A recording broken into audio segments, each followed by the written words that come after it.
हरे कृष्ण। हरे कृष्ण माता तो जी। यहाँ पे ये बहुत जरूरी है समझना कि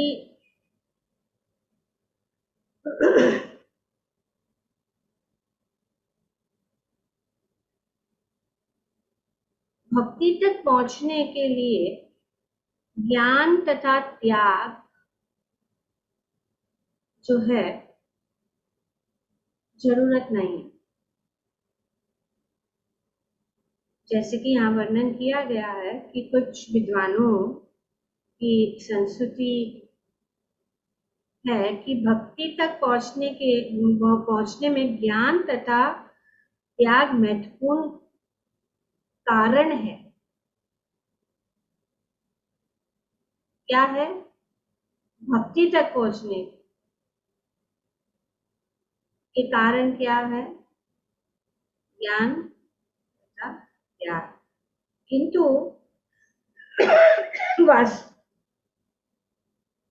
वस्तु स्थिति यह नहीं है।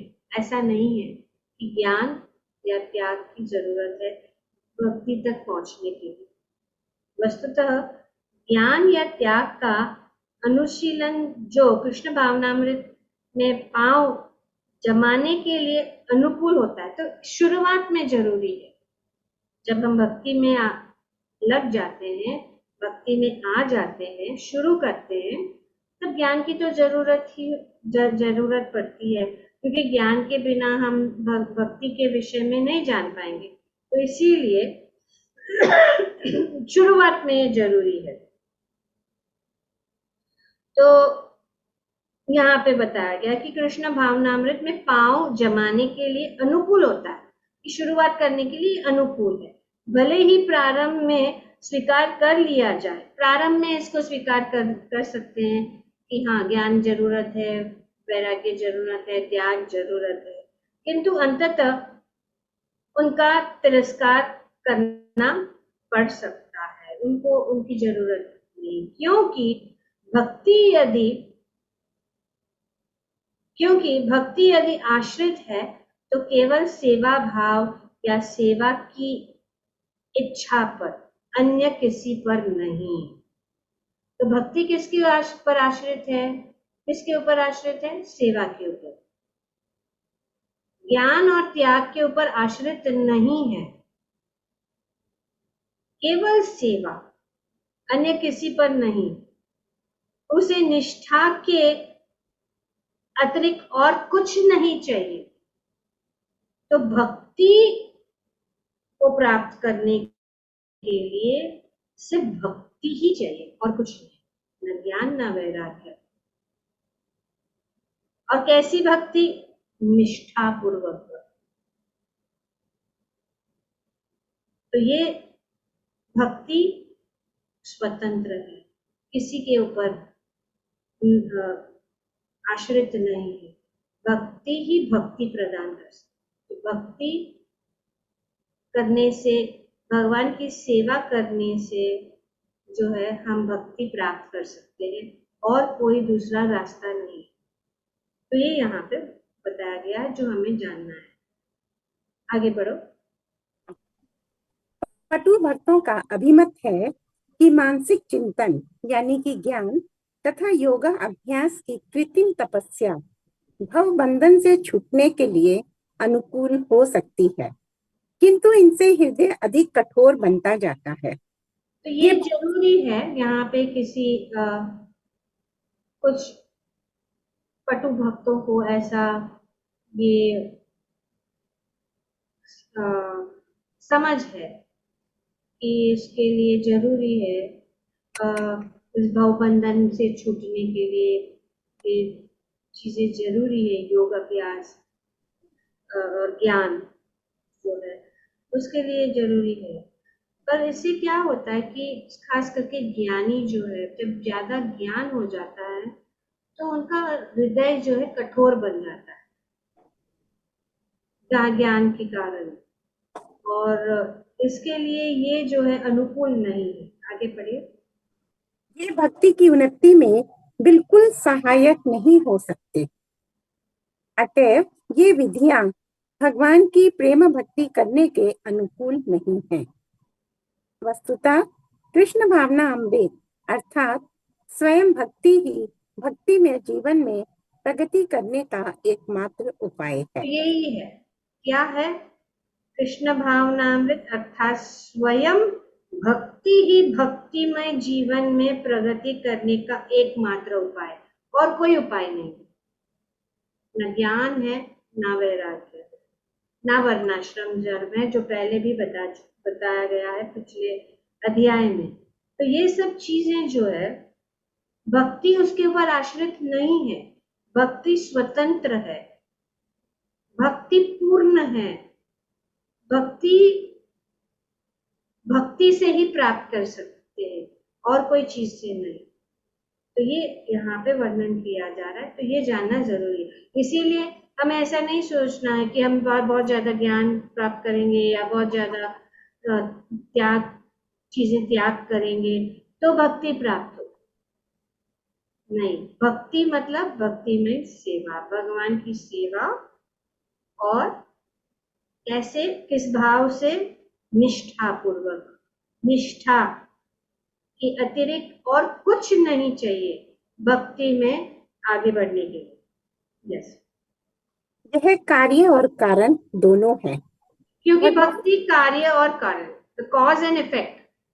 भक्ति ही भक्ति का कारण है और भक्ति ही कार्य का कारण है, और कुछ नहीं है उसमें, बीच में कुछ भी नहीं है। भक्ति पूर्ण है और भक्ति ही भक्ति प्रदान कर सकती है। भक्ति ही कारण है भक्ति को प्राप्त करने के लिए, और भक्ति ही कार्य, उसका जो परिणाम है वो ही भक्ति ही है। भक्ति ला सकता है और कुछ नहीं। ये भगवान कार्य और कारण दोनों है। यस, भगवान सबों के कारण तथा कार्य हैं, और उन ब्रह्म यानी कि परम तक पहुंचने के लिए भक्ति योग अपनाना पड़ता है, क्योंकि भक्ति ही परम है। तो भक्ति परम है, तो भक्ति से ही हम भक्ति प्राप्त कर सकते हैं, भक्ति से ही हम भगवान को प्राप्त कर सकते हैं, भक्ति से ही हम जो है भगवान को समझ सकते हैं, और कोई रास्ता नहीं है। यस, आगे। हाँ, इसकी पुष्टि स्वयं भगवान ने श्रीमद् भगवत गीता में की है। मुझे भक्ति के द्वारा ही समझा जा सकता है। गीता में अपने उपदेश के प्रारंभ में ही भगवान कृष्ण अर्जुन से कहते हैं, चूंकि तुम मेरे भक्त हो, अतः मैं तुम्हें इन रहस्यों की शिक्षा दूंगा। वैदिक ज्ञान का अर्थ है अंततो गत्वा परमेश्वर को समझना, और उनके धाम में प्रवेश करने की विधि है भक्ति। सभी प्रामाणिक शास्त्रों ने इसे स्वीकार किया है। ज्ञानी लोग भक्ति योग की उपेक्षा करते हैं और दार्शनिक खोज में अन्यों को परास्त करने के प्रयास मात्र में वे भक्ति भाव उत्पन्न नहीं कर पाते। yes, तो ये यहाँ पे बहुत सुंदर रूप से भगवान को अगर समझना है, जैसे कि भगवान भगवत गीता में बताते हैं कि अगर उनको समझना है, भगवत गीता के 18वें अध्याय के श्लोक संख्या 55 में भगवान बताते हैं कि भक्त्या माम अभिजानाति, सिर्फ भक्ति से मुझे जाना जा सकता, और किसी रास्ते से हम मुझे नहीं जाना सकते। भक्त्या माम अभिजानाति यावन यश्चास्मि तत्त्वतः ततो माम तत्त्वतो ज्ञात्वा तद अनंतरम, कि मुझे अगर जानना है तो एक ही रास्ता है, और वो है भक्ति। यस, भक्त्या माम अभिजानाति। और किससे? इस तत्व से मुझे जो जान लेता है, यश्चास्मि तत्त्वतः तो माम तत्व तो ज्ञात्वा, भगवान को, इस तत्व को जान सकते, मतलब भक्ति, भगवान के प्रति भक्ति को जो जानते कि भक्ति ही एक रास्ता है और यही तत्व है, यही सत्य है, और कोई रास्ता नहीं है भगवान को जानने के लिए, सिर्फ भक्ति ही एक रास्ता है भगवान को जानने के लिए। तब क्या होगा? विशते तत् अनंतरम, क्या होगा? हम भगवत धाम में प्रवेश कर सकते। तो भक्ति के द्वारा ही ये रास्ता है और कोई रास्ता नहीं है, जो यहाँ पे बताया गया कि भगवान भगवत गीता में कहते हैं कि मुझे भक्ति के द्वारा ही समझा जा सकता है। और गीता में अपने उपदेश के प्रारंभ में ही भगवान कृष्ण अर्जुन से कहते हैं, तो भगवान क्या कह रहे हैं अर्जुन को कि मैं ये भगवत गीता का ज्ञान मैं इसीलिए प्रदान करता हूँ। पहले ही भगवान बता देते हैं कि मैं ये ज्ञान, क्योंकि तुम मेरे भक्त हो, अतएव मैं तुम्हें इस रहस्य की शिक्षा दूंगा। तो ये रहस्य है। रहस्य क्या है? भक्ति। भक्ति से ही हम जो है भगवान को मन मनाभव मत भक्तो, तो इसलिए भगवान कहते हैं कि मन को मुझ में लगाओ, मेरे भक्त बनो, मुझे नमस्कार करो। तो यही ये रास्ता है। तो चूंकि तुम मेरे भक्त हो, अतएव मैं तुम्हें इस रहस्य को की शिक्षा दूंगा। वैदिक ज्ञान का अर्थ है अंततो गत्वा परमेश्वर को समझना और उनके धाम में प्रवेश करना। तो ये वैदिक साहित्य का या वैदिक ज्ञान का क्या है? उद्देश्य है भगवान को समझना और उनके धाम में प्रवेश करना। तो वो क्या है? कैसे कर सकते हैं? भक्ति के द्वारा, भगवान की सेवा करने के द्वारा, भगवान के भक्त बनने के द्वारा, भक्ति के द्वारा ही हम भगवान के धाम में प्रवेश कर सकते हैं। न वैराग्य से, न ज्ञान से, न वर्णाश्रम धर्म से या किसी भी अन्य प्रकार की विधि से नहीं, सिर्फ भक्ति ही एक रास्ता है। सभी प्रामाणिक शास्त्रों ने इस स्वीकार किया है और सब प्रामाणिक शास्त्रों में भी ये प्रमाण है। और हम देखेंगे कि किस प्रकार से रूप गोस्वामी जो है आगे भी हमें ये प्रमाण दे रहे हैं कि किस प्रकार से भक्ति परम है,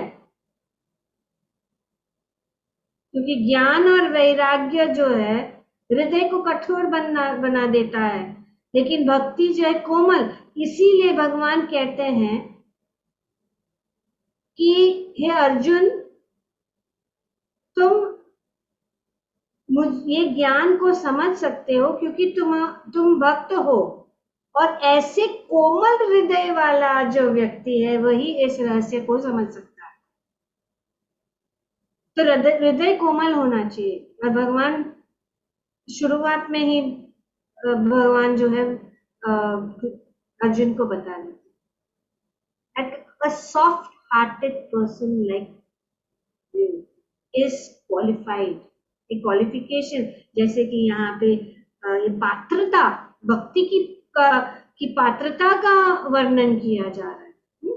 तो इसीलिए सभी जो शास्त्र है, सभी प्रामाणिक शास्त्र को ये स्वीकार करते, ज्ञानी लोग भक्ति योग की अपेक्षा करते हैं और दार्शनिक को खोज में अन्यों को का परस्पर करने में प्रयास मात्र में वे भक्ति भाव उत्पन्न नहीं कर सकते। तो ये जो है भक्ति भाव नहीं, ज्ञानी और जो दार्शनिक है वे नहीं। आगे कौन पढ़ेगा?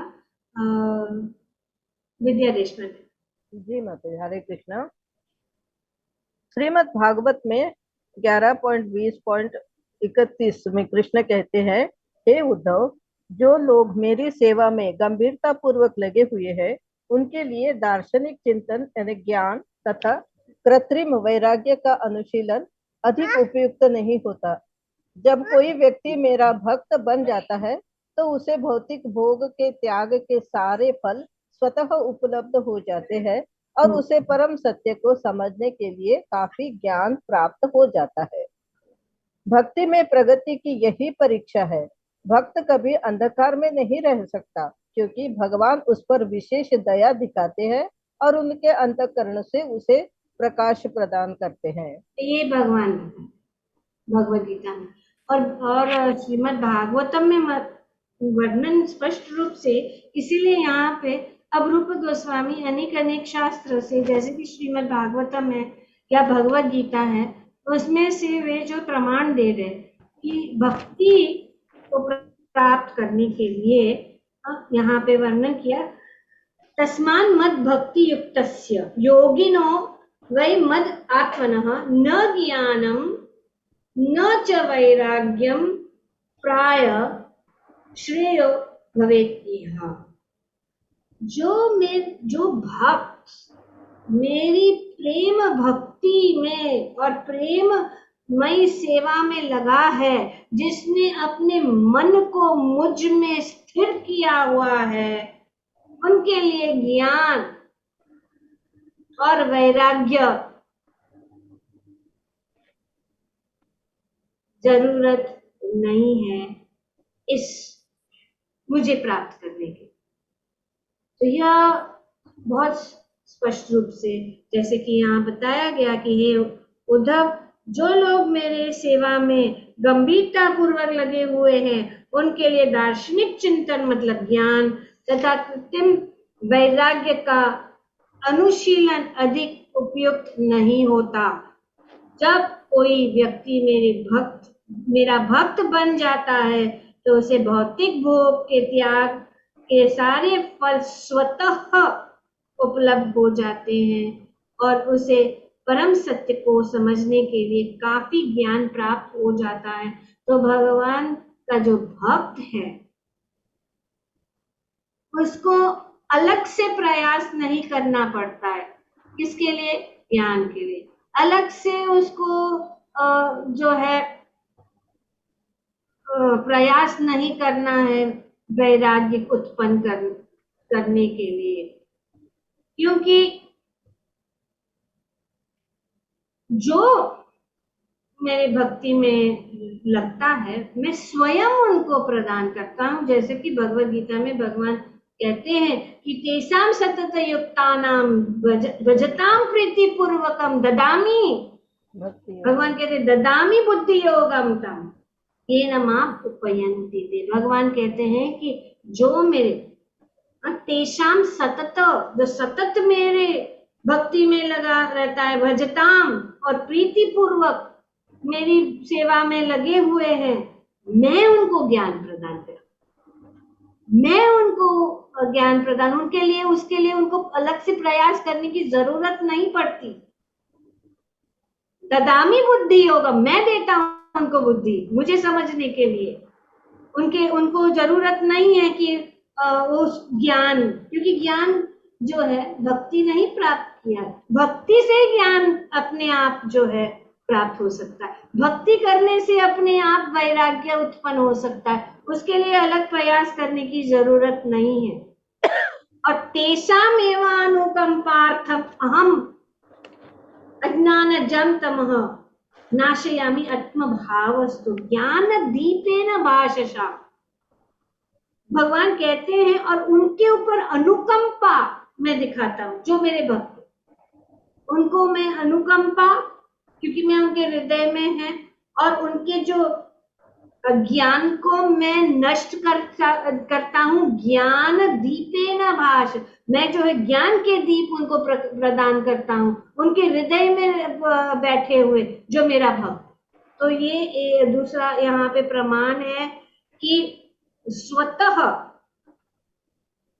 ये हो जाता। जो कोई व्यक्ति मेरा भक्त बन जाता है, तो उसे भौतिक भोग के त्याग के सारे फल स्वतः उपलब्ध हो जाते हैं और उसे परम सत्य को समझने के लिए काफी ज्ञान प्राप्त हो जाता है अपने आप।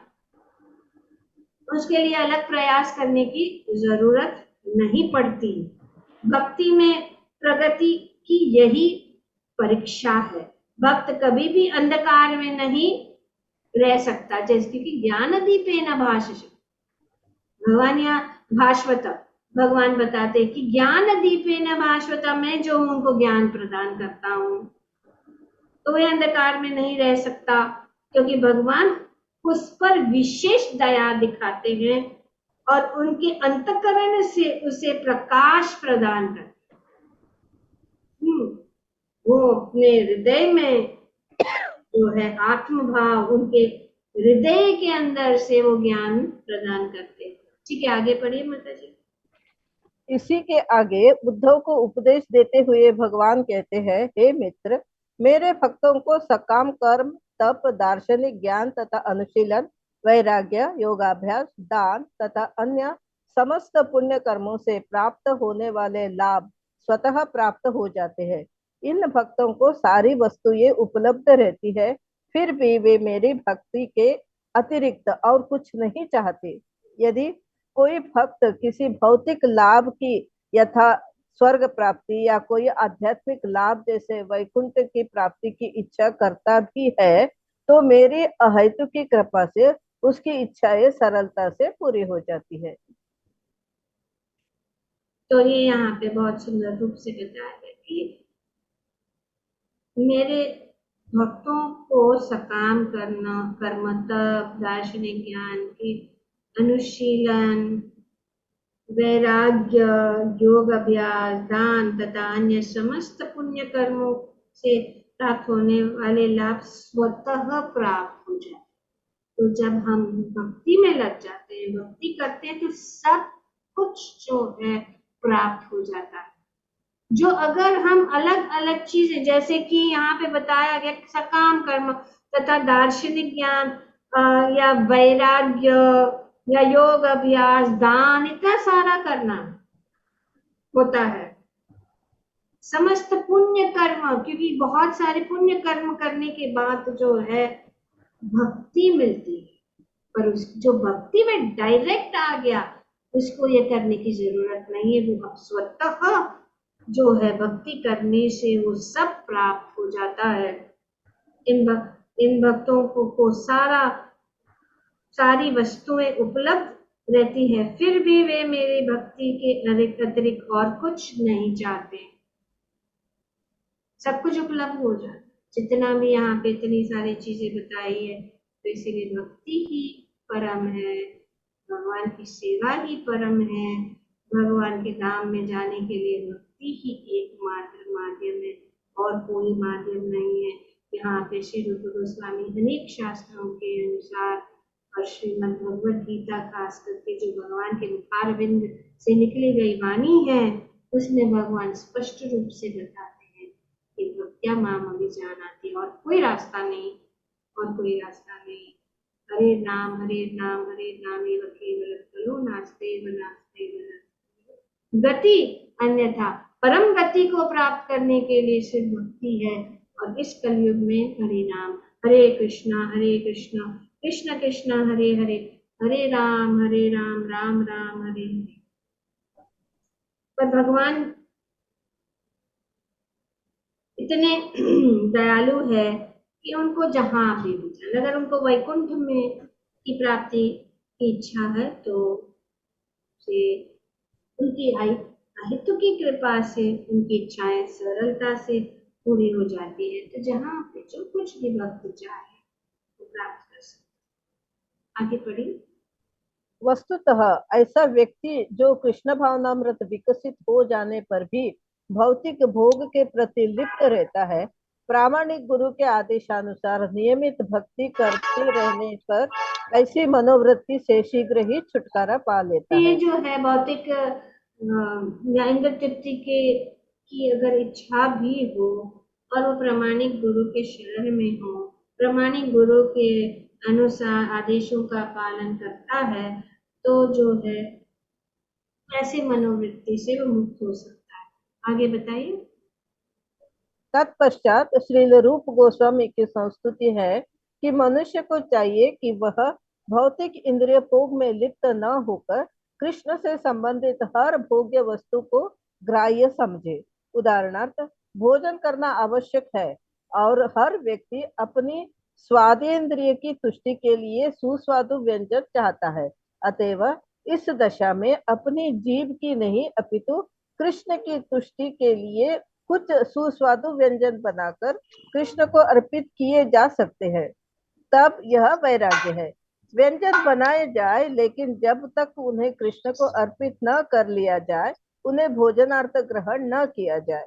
ऐसी किसी भी वस्तु का जो कृष्ण को अर्पित न की गई हो, परित्याग करने का व्रत ही वास्तव में वैराग्य है। ऐसे वैराग्य से ही मनुष्य अपनी इंद्रियों की मांग को पूरा कर सकता है। तो इंद्र तृप्ति का एक इच्छा तो सब में रहती है। तो ये जो जैसे कि यहाँ पे बताया गया कृत्रिम तपस्या, कृत्रिम तिहार, आर्टिफिशियल जो है, वो करने से क्या हो जाता है, हृदय कठोर हो जाता है, क्योंकि उसमें कोई रस नहीं है। क्योंकि इंद्रियां की जो इच्छाएं हैं वो हम कितने देर तक उनको हम जो है रोक सकते हैं। इसीलिए श्री रूप गोस्वामी कहते हैं कि मनुष्य को चाहिए कि वो भौतिक इंद्रियों भोग में लिप्त न होकर कृष्ण के से संबंधित हर भोग्य वस्तु को ग्रहण करे। तो भोग्य वस्तु अपनी इंद्रिय तृप्ति, जैसे कि यहाँ पे उदाहरण दिया जा रहा है कि भोजन करना आवश्यक है, हम सबको भोजन करना है, तो इसीलिए हम वो एक प्रकार का इंद्रिय तृप्ति है। हमारी इंद्रियां चाहती है कि हम अच्छा अच्छा स्वादिष्ट भोजन बनाए, स्वादिष्ट चीजें खाए, और ये ताकि हमारी इंद्रियां तुष्ट हो जाए। तो यही चीज हम कर सकते, पर कैसे? भगवान को भोग लगाकर, भगवान को अर्पण करके, भगवान को भोग को अर्पण करके जो कुछ भी हम इच्छा है, चाहे वो हम हलवा बनाना चाहते, पूरी बनाना चाहते, सब्जियां बनाना चाहते हैं कि अनेक अनेक, अभी कितना वो, इसीलिए तो वो क्या कहते हैं, सात्विक रसोई चैनल में, अभी हरे कृष्णा चैनल में सात्विक रसोई, भगवान को अच्छे अच्छे व्यंजन हमें बना के अर्पण करना है, चाहे वो पकोड़े हो, चाहे वो अनेक अनेक प्रकार के चावल हो, दाल है, सब्जियां हैं, रोटियां हैं, अनेक अनेक प्रकार की रोटी है, सब कुछ, मिठाइयां हैं, सब कुछ। क्योंकि कुछ मीठा खाना चाहते हैं, कुछ अच्छी अच्छी सब्जी बना, तला हुआ खाना चाहते हैं, या चाइनीज खाना चाहते हैं, इटालियन खाना चाहते हैं, या जो भी है मैक्सिकन जो भी है खाना चाहते हैं, तो उनको भगवान को अर्पण करके खाए, तो उससे क्या होता है, कैसे? स्वतः वैराग्य, इसको वैराग्य कहते, तब ये वैराग्य है। यहाँ पे स्पष्ट भोजन करना आवश्यक है, और हर व्यक्ति अपनी स्वादेंद्रिय की तुष्टि के लिए सुस्वादु व्यंजन चाहता है। अतएव इस दशा में अपनी जीव की नहीं अपितु कृष्ण की तुष्टि के लिए कुछ स्वादिष्ट व्यंजन बनाकर कृष्ण को अर्पित किए जा सकते हैं, तब ये वैराग्य है। भगवान को अर्पित करके खाए, वो वैराग्य। इतना सुंदर वैराग्य का यहाँ पे उदाहरण दिया है कि जो कुछ भी ये वैराग्य। क्योंकि नहीं तो हमारा कैसा होता है, हम कुछ भी देखते तुरंत फेंक के हमारे मुंह में डाल देते है ना, तो वो इंद्रिय तृप्ति हो गया। लेकिन अभी हमने कुछ बनाया तो तुरंत ऐसा लगता है वो खाए, लेकिन हमें क्या रुकना पड़ता है कि भगवान खाएंगे, भगवान को अर्पण होगा तो हम वो खाएंगे, तो ये वैराग्य हो जाता है अपने आप। इतनी सुंदर रूप से ये वैराग्य हो जाता है, और इसी को वैराग्य नहीं कि नहीं हम तो ये खाते नहीं, इसको नहीं हाथ लगाएंगे, इसको नहीं देखेंगे, तो उससे क्या है, ये जो है ज्यादा नहीं चलता, क्योंकि इंद्रियां तो भागेंगी, उस रास्ते पे जाएंगे ही, तो उनको रोकना। तो ये वैराग्य, व्यंजन बनाए जाए, लेकिन जब तक उन्हें कृष्ण को अर्पित न कर दिया जाए, उन्हें भोजनात् ग्रहण न किया जाए। तो भगवान की हमेशा जो कुछ भी बनाते हैं,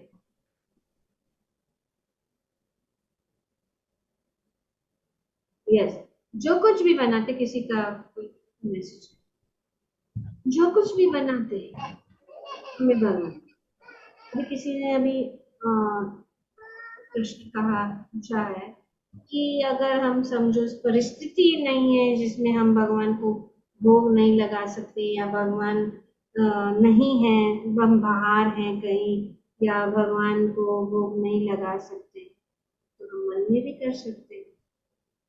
मानसिक जैसे वो एक कथा भी हमने सुनी है, जो ब्राह्मण है वो इस प्रकार से वो जो है ज्यादा निर्धन था, उसके पास ज्यादा धन नहीं था, तो वो ऐसे से व्यंजन नहीं बना के भगवान को अर्पित कर सकता। लेकिन क्या हुआ, उन्होंने सत्संग में सुना कि हाँ भगवान को मन से भगवान, तो भगवान को इस प्रकार से वो बहुत सारी सामग्रियां जो हमें शक्ति भी नहीं, जैसे कि 56 भोग अगर अकेले किसी को बनाना है नहीं बना सकते, लेकिन मन में तो हम सोचते हाँ चलो हम भगवान को सुंदर जो है लड्डू दे रहे हैं, भगवान को हलवा दे रहे, पूरी दे रहे, पनीर की सब्जी दे रहे, पकौड़े दे रहे, अनेक अनेक 10-10 प्रकार की रोटियां बना रहे, और 10-10 प्रकार के जो चावल बना रहे, 10 प्रकार के सब ये बना रहे, ऐसे मन में हम ध्यान में भगवान को, और ऐसे ही हुआ भगवान वो इस प्रकार से भगवान को फूल माला, भगवान का श्रृंगार, भगवान के चरणों में तुलसी अर्पण करना, भगवान के सुंदर सुंदर वस्त्र गहने वगैरह अर्पण करना, वो सब मन में करता।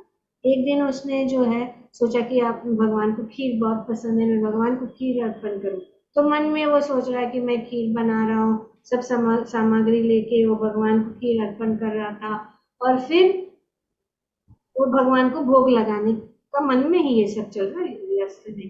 तो वो भोग लगाने के लिए जब वो जा रहे थे मन में, तब उन्होंने देखा कि अरे खीर तो जो है ठंडी अच्छी लगती है, शायद ये खीर तो अभी अभी मैंने बनाई, बहुत गर्म है।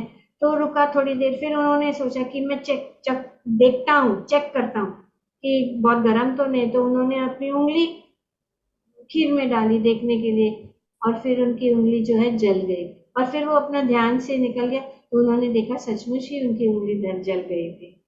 तो ये हम उदाहरण से जानते हैं कि भगवान मन में भी स्वीकार करते हैं। मोस्ट इम्पॉर्टेंट चीज जो यहाँ पे पहले भी बताया गया है कि उसे निष्ठा के अतिरिक्त और कुछ नहीं चाहिए, निष्ठा ही भक्ति प्राप्त करा सकती है, और निष्ठा पूर्वक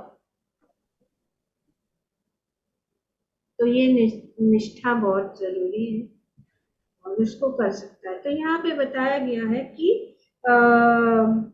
उन्हें भोजन मत ग्रहण नहीं की, तो भगवान को मन में अगर हो सकते कि नहीं, क्या हम कहीं पे भी जाते, भगवान का फोटो भी रख सकते, कभी हमें रखना है भगवान का फोटो, तुलसी दल हमेशा हमारे पास रहना चाहिए, जब हम ट्रैवलिंग करते कहीं जाते हैं तो तुलसी डाल सकते हैं, और फिर भगवान को अर्पण, ऐसी किसी भी वस्तु का जो कृष्ण को अर्पित न की गई हो, परित्याग करने का व्रत ही वास्तव में वैराग्य है। वैराग्य क्या है जी? भगवान को सब कुछ अर्पण करना, और भगवान को अर्पण किए बिना कुछ भी स्वीकार न करना, उसको वैराग्य कहते हैं। और इसीलिए भक्ति करने से स्वतः वैराग्य और ज्ञान सब कुछ जो है सम्मिलित हो जाता है, अपने आप हो जाता है, स्वयं हो जाता है, उसके लिए अलग से प्रयास करने की कोई जरूरत नहीं। ठीक है, आगे पढ़िए। मेरी नीलम माता जी आप पढ़ो। यस माता। प्रत्येक भौतिक वस्तु से कतराने वाले निर्विशेषवादी भले ही कठोर तप करें, किंतु वे भगवान की सेवा करने के अवसर से वंचित रह जाते हैं। अतएव उनका वैराग्य सिद्धि के लिए पर्याप्त नहीं होता। ऐसे अनेक दृष्टांत मिलते हैं जहाँ भक्ति से रहित इस तरह का कृत्रिम वैराग्य अपनाकर कोई निर्विशेषवादी पुनः नीचे गिर गया और भव कल्मष के प्रति आकृष्ट हो गया। आज भी ऐसे अनेक बनावटी वैरागी है जो कहने को सन्यासी बन जाते हैं और ऊपर ऊपर से यह दावा करते हैं कि आत्मा सत्य है और भौतिक जगत मिथ्या है। इस तरह वे भौतिक जगत त्याग का कृत्रिम रूप से दिखावा करते हैं, किंतु भक्ति तक न पहुंच सकने के कारण वे लक्ष्य को प्राप्त नहीं कर पाते और वे पुनः परोपकार तथा राजनीतिक संघर्ष जैसे भौतिक कार्यों में लौट आते हैं। तथा कथित सन्यासियों के ऐसे बहुत उदाहरण प्राप्त हैं जिन्होंने जगत को मिथ्या कहकर छोड़ दिया, किंतु पुनः वे भौतिक जगत में आ गए क्योंकि वे वास्तव में भगवान के चरणारविंदों की शरण नहीं खोज रहे थे। तो यही है कि ये जो यहाँ पे कृत्रिम प्रकार का त्याग और वैराग्य जो है ज्यादा समय नहीं चलता। और वे जो यहाँ पे बताया गया है कि जगत को मिथ्या समझकर कहकर छोड़ देते हैं कि जगत मिथ्या है, जगत मिथ्या, तो कहते हैं मिथ्या है, तो इसको छोड़ देते हैं। और फिर जो है ज्यादा देर नहीं रह सकते क्योंकि हम जगत में हैं, हमारी इंद्रियां हमारे साथ है, चाहे हम हिमालय में रहे या हम बड़ी शहर में रहे, मन तो हमारे साथ सब जगह जाएगा। तो फिर हम देखते हैं ऐसे जो सन्यासी है वे नहीं रह सकते हैं, तो फिर क्या करते हैं, वे पॉलिटिक्स में आ जाते हैं और फिर परोपकारी कार्य शुरू कर देते हैं, समाज सेवा में आ जाते हैं। तो ये तो जगत मिथ्या है, तो ऐसे कैसे होता है? क्योंकि ये जो है आर्टिफिशियल है, ये नहीं कर पाते हैं। तो इसीलिए भक्त जो है जगत में रहते हुए, अपने गृहस्थ में रहते हुए, इस जगत में रहते हुए भी मुक्त आत्मा है, वैरागी। आगे पढ़ो। जो वस्तु भगवान की सेवा में काम आ सके उसका त्याग नहीं करना चाहिए, यदि यही भक्ति का रहस्य है। ये रहस्य है, सब कुछ काम आ सकता, तन मन और धन, कुछ सब कुछ। अपने शरीर से हम भगवान का कुछ नहीं है, अगर धन नहीं है हम अपने शरीर से कर सकते, अगर हमारे पास और कोई सेवा करना मन से कर सकते हैं। और हमारे पास जो भी चीजें हैं, जो भी हमारे अंदर कलाएं हैं, जो भी हमारे अगर धन है, जो भी हमारे पास साज सामान है, सब कुछ जो है जो भगवान के लिए जरूरत है उसको त्याग नहीं करना चाहिए। जैसे कि अभी हम यहाँ पे बैठकर इस कंप्यूटर से इसका इस्तेमाल कर रहे हैं, किसके लिए? भगवान की सेवा के लिए, भगवान की कथा, भगवान के विषय में सुनने के लिए। एक बार किसी ने तो मुझे पूछा भी, अरे तुम लोग तो यार तुम मुझे डायरेक्टली कहा कि आप तो इतने भक्त हैं और आपके पास इतना महंगा और मोबाइल फोन है। मैंने कहा कि मोबाइल फोन है तो इसका पूर्ण इस्तेमाल करना तो जरूरी है कि नहीं? किसके लिए? भगवान के प्रचार के लिए, भगवान के कथा सुनने के लिए, भगवान के भक्तों के साथ संपर्क रखने के लिए, भगवान के विषय में सब लोगों को जितना भी ये भौतिक लोग करते हैं, क्या यूज कर रहे हैं? अपना बिजनेस। हमारा बिजनेस क्या है? भगवान का प्रचार। हमारा बोलना क्या है? भगवान के विषय में। हमारा वीडियो, हमारे फोटोज क्या है? भगवान के फोटो, भगवान के वीडियो। तो ये चीज जो है इतना महत्वपूर्ण है कि कितने लोगों को इससे हम पहुंच सकते हैं, भगवान की सेवा में भगवान के भक्तों का संग प्राप्त कर सकते हैं। तो इसीलिए यहाँ पे कहा गया कि कुछ भी जो भी भगवान की सेवा में काम आए, चाहे वो मोबाइल फोन है, चाहे वो कंप्यूटर है, चाहे वो माइक्रोफोन है, चाहे वो कुछ भी है, चाहे वो विमान है, विमान में जाना पड़े या जिसमें गाड़ी में जाना पड़े, जो भी है, उसको अगर भगवान की सेवा के लिए इस्तेमाल किया जाए तो उसको जो है भौतिक नहीं माना जाता, उनको दिव्य माना जाता है। यही भक्ति का रहस्य है। आगे पढ़ो। कोई भी वस्तु जो कृष्ण भावनामृत तथा भक्ति को आगे बढ़ाने में काम आ सके उसे स्वीकार कर लेना चाहिए। उदाहरणार्थ, हम अपने वर्तमान कृष्ण भावनामृत आंदोलन की प्रगति के लिए कई मशीनों का सदुपयोग कर रहे हैं, यथा टाइपराइटर, बोलकर लिखाने वाली मशीन, टेप रिकॉर्डर, माइक्रोफोन तथा वायुयान। कभी कभी लोग हमसे पूछते हैं, यदि आप भौतिक सभ्यता की प्रगति को नकारते हैं तो फिर भौतिक वस्तुओं का उपयोग क्यों करते हैं? लेकिन वास्तविकता तो यह है कि हम नकारते नहीं, हम तो लोगों को जो कुछ भी कर रहे हैं कृष्ण भागवत में करने को कह रहे हैं। यह वही सिद्धांत है जिसके अंतर्गत कृष्ण ने भगवत गीता में अर्जुन को सलाह दी कि वह अपनी युद्ध संबंधी क्षमताओं को भक्ति में रहकर उपयोग करे। इसी हाँ, यहाँ प्रकार पे अर्जुन का उदाहरण है। अर्जुन ने क्या कहा कि मुझे वैरागी बनना, मुझे छोड़ देना, मुझे युद्ध नहीं करना, मुझे वन में जाना है, सब कुछ छोड़ो। क्या क्या होगा इस जो है युद्ध से क्या प्राप्त होगा? तो भगवान ने उनको बताया कि एक्चुअली ये आपके लिए नहीं है, ये मैं मेरे आदेश के अनुसार आप करो। और आप जो है, आप में ये क्षमता है, आप एक बहुत ही जो है बड़े धनुर्धर हो। आप युद्ध में आपकी इस कला को इस्तेमाल करो ताकि धर्म की स्थापना हो सके। तो निमित्त बनना है, हम सब निमित्त बन रहे हैं। जो भी हमारे पास है वो भगवान के प्रति हमें प्राप्त है, उसको हमें इस्तेमाल करना है। पढ़ो आगे। इसी प्रकार हम इन मशीनों का कृष्ण की सेवा के लिए उपयोग कर रहे हैं। कृष्ण अथवा कृष्ण भावनामृत के प्रति ऐसी भावना से हम प्रत्येक वस्तु स्वीकार कर सकते हैं। यदि हमारे कृष्ण भावनामृत आंदोलन को अग्रसर करने के लिए टाइपराइटर का उपयोग किया जा सकता है तो हमें इसे अवश्य स्वीकार करना चाहिए। इसी तरह मौखिक लेखन मशीन या अन्य कोई मशीन उपयोग में अवश्य लाई जानी चाहिए। हमारे दर्शन के अनुसार कृष्ण सर्वस्व है, कृष्ण कार्य कारण है और हमारा अपना कुछ भी नहीं है। कृष्ण की वस्तु कृष्ण की सेवा में उपयोग होनी ही चाहिए, यही हमारा दर्शन है। तो ये दर्शन यही है। लोग कहते हैं ना, तुझको तेरा अर्पण, तो तुझको तेरा अर्पण से बोल रहे हैं, सब कुछ तो भगवान का है। जो कुछ भी हमारे पास प्राप्त है वो भगवान से हमें प्राप्त हुआ है। वही चीजों को हमें भगवान को उसकी सेवा में लगाना है। बहुत सिंपल है।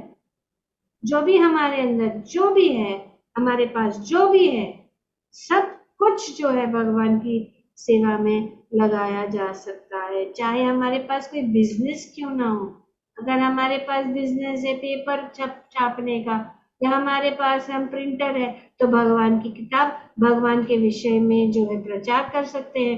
अगर हम जो है अच्छी तरह से बोल सकते हैं, लोगों को प्रोत्साहन कर सकते हैं, तो उसको हम यूज कर सकते हैं, तो इस्तेमाल कर सकते हैं। अगर हम नृत्य करना जानते हैं, अच्छा नृत्य करते हैं, तो वो नृत्य को भगवान की लीला का दर्शन करने के लिए, भगवान का स्मरण कराने के लिए उसमें यूज कर सकते हैं। अगर हम अच्छा गा सकते हैं तो भगवान के लिए, भगवान की सुंदर गुणगान कर सकते हैं। अगर हम कुछ कला है, हम आर्टिस्ट है, हम पेंट कर सकते हैं, तो उसको भी इसमें इस्तेमाल कर सकते हैं।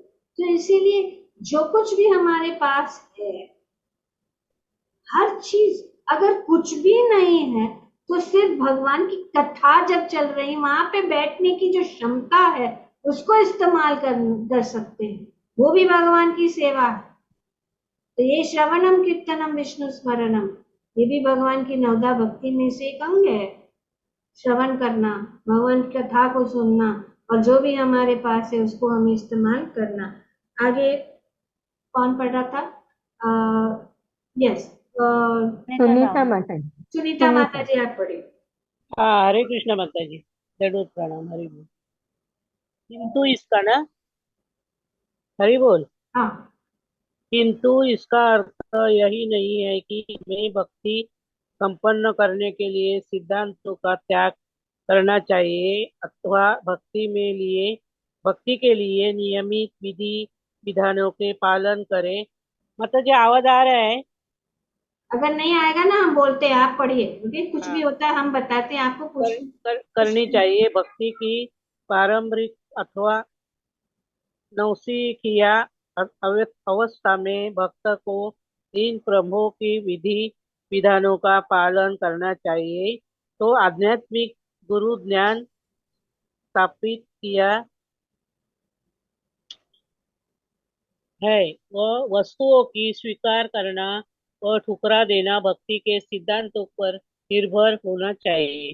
ऐसा नहीं है कि कोई स्वतंत्र रूप से धारणा ये निमित्त कर ले कि इस वस्तु को स्वीकार करता है और किसी को ठुकराता है, अतः वह भगवान की ओर से भक्त कर मार्गदर्शन करने के लिए कृष्ण के साकार प्राकट्य प्राकट्य है ना माता जी, यस ये यस ये रूप से गुरु का होना आवश्यक है।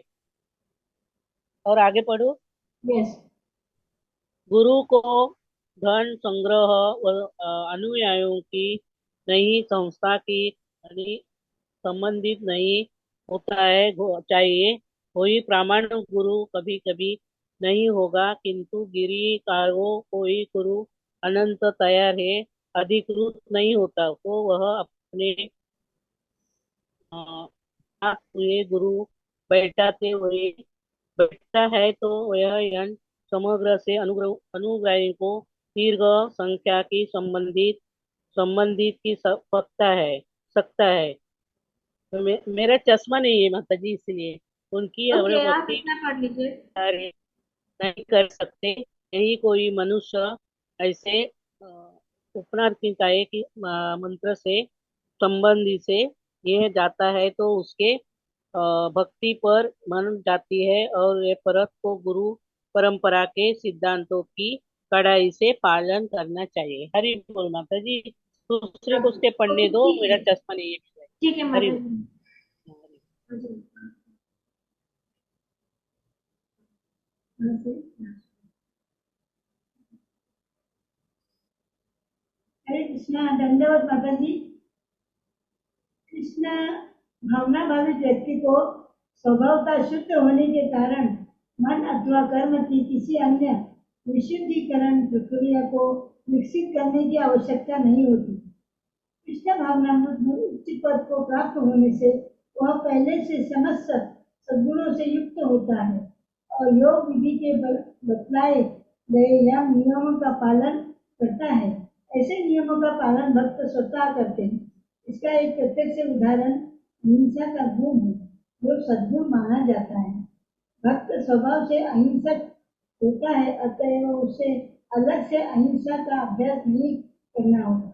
कुछ लोग शाकाहारी है, अतएव उसे अलग से अहिंसा का अभ्यास नहीं करना होगा। कुछ लोग शाकाहारी आंदोलन में सम्मिलित होकर शुद्धि चाहते हैं, किंतु भक्त तो स्वतः शाकाहारी होता है। उसे इस दिशा में न तो अलग से कुछ करना होता है, न ही शाकाहारियों को सिंधु समिति में सम्मिलित होना पड़ता है। वह स्वतः शाकाहारी होता है। ऐसे अन्य भी अनेक दृष्टांत है जिनसे देखा जाता है कि भक्त को कृष्ण भावनामृत के अतिरिक्त किसी अन्य अभ्यास की आवश्यकता नहीं होती। उसमें देवताओं के सारे सद्गुण स्वतः विकसित हुए रहते हैं। जो लोग जानबूझकर शाकाहारी या अहिंसक बनने का अभ्यास करते हैं, वे भले ही भौतिक दृष्टि से सद्गुणों से युक्त हो,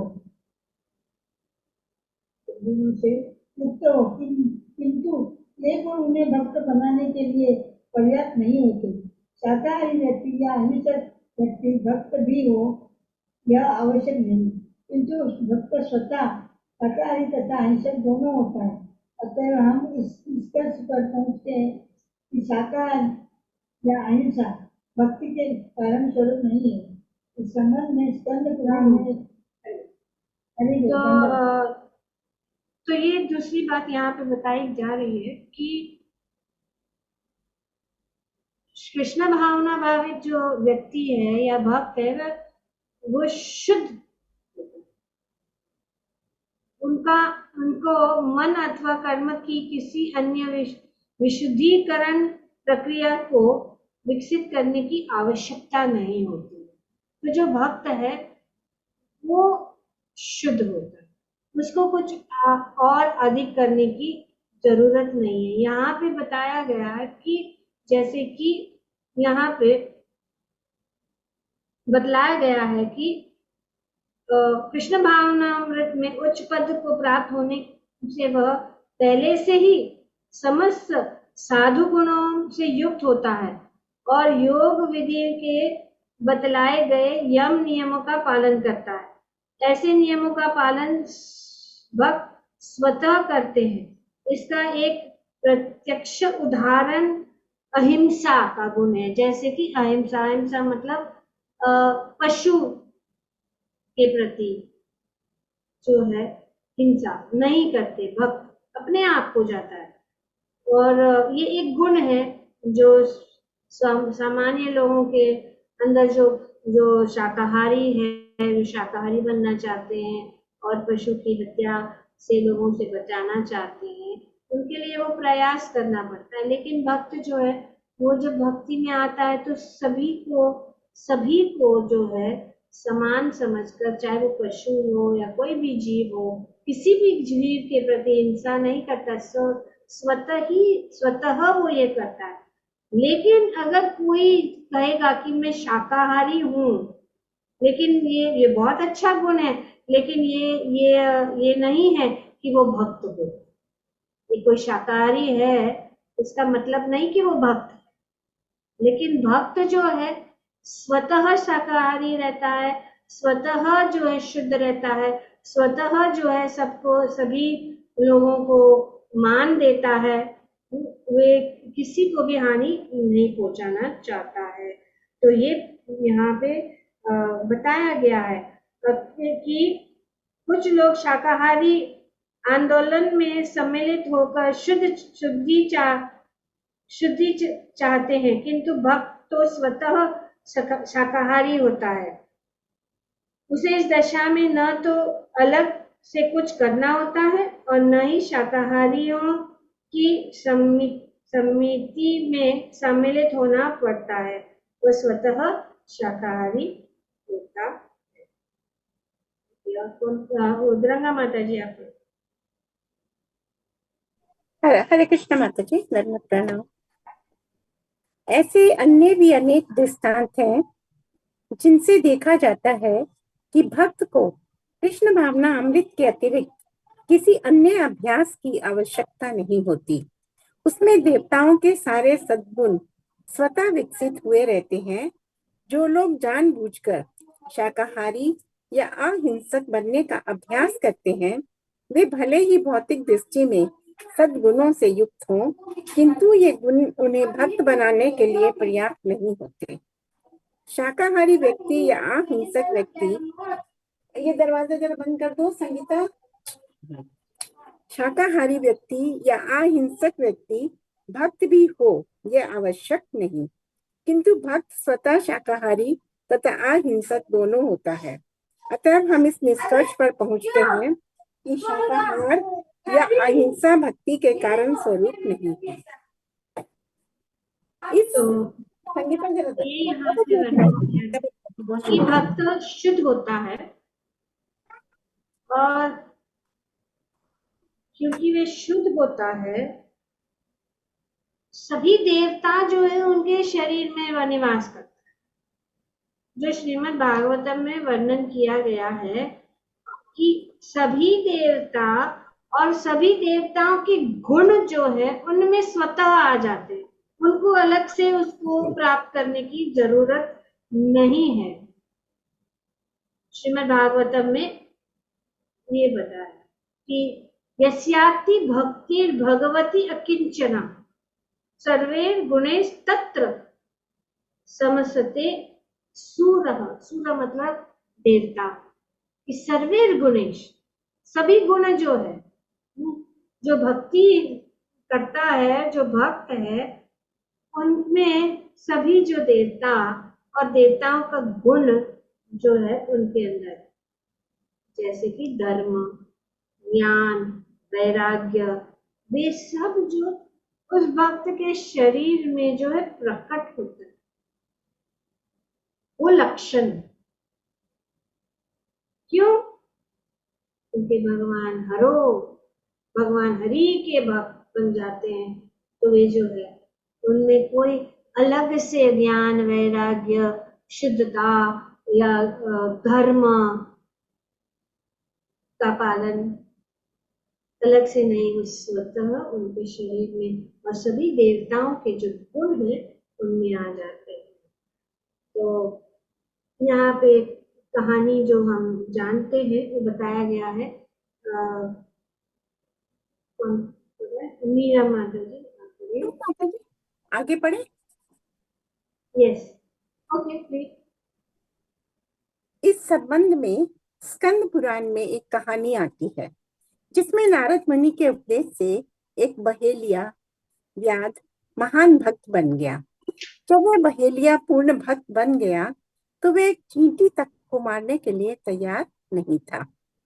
नारद मुनि के मित्र पर्वत मुनि ने जब भक्ति के कारण बहेलिये के इस आश्चर्यजनक परिवर्तन को देखा तो उसने कहा, हे बहेलिये, मुझे तुम्हारे द्वारा एक चींटी का भी वध करने की अनिच्छा विस्मित नहीं करती। जिस व्यक्ति में भक्ति विकसित हो जाती है उसमें सारे सद्गुण स्वतः आ जाते हैं। भक्त कभी किसी के लिए पीड़ादायक नहीं बनता। तो यहाँ पे ये उदाहरण दिया जा रहा है इस बहेलिया का। तो कितना कठोर था, जब वो भक्त बन गया और भक्ति में आ गया तो वे चींटी को भी मारने के लिए जो है तैयार नहीं था। ये जो है स्वतः के लिए प्रयास है। जैसे ही हम भक्ति करना शुरू करते हैं, भक्ति करते हैं, हम तुरंत शुद्ध बन जाते हैं। जो भी गुण है हमारे, जो भी अच्छे गुण हैं वो स्वतः हमें आ जाते हैं। तो यहाँ पे हम रुकेंगे क्योंकि आगे भी कुछ चीजें हैं वो कल चर्चा करेंगे। तो